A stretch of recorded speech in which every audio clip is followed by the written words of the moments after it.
Police விதியை நீ மதிக்க மாட்ட.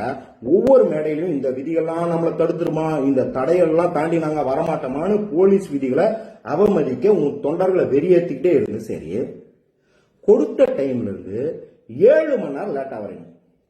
அதாவது இமானுவேல் மேக்ரோன், ஜி ஜின்பிங், நாட்டு பிரதமர், முதல்வர், இன்னும் பல அதிகாரிகள், பெரிய பெரிய ஆட்கள், ஐநா சபையிலிருந்து வர தலைவர்கள், இவங்க எல்லாமே போலீஸ் கொடுத்த டைம்ல இருந்து மேக்சிமம் 2 மணி நேரம், ஏதாவது ஒரு எமர்ஜென்சினா 3 மணி நேரம் லேட்டா வரும்போது 7 மணி நேரம் லேட்டா வந்து என்னடா கலெக்டராங்க.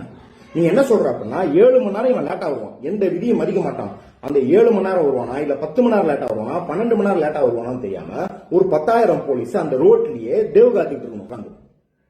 அப்படியே வேற எந்த வேலையும் இல்லாம, சிட்டில வேற எந்த கிரைம் நடக்குது, என்ன நடக்கும் இல்லாம ஒரு 10,000 போலீஸ் உங்க அண்ணன் எப்ப வருவான்னு தெரியாம ரோட்லயே கெதியா கிடக்கணும். அதற்காக மக்களும் ஒரு 1,00,000 மக்கள் சோறு தண்ணி இல்லாம அப்படியே கிடக்கணும்.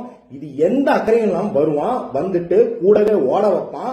ஓட வச்சு எல்லாரும் கீழே விழுந்தோடனே மயங்கி விழுவுறத பார்த்துட்டு 4 பாட்டில விசில் அடிச்சுட்டு கிளம்பி பிரைவேட் ஜெட்ல போவான். ஆனா நீ இங்க வந்து மத்த எல்லாத்தையும் கேள்வி கேட்ப, இந்த விளக்கெண்ணெய் எங்க போச்சு நீ கேட்க மாட்டேன்.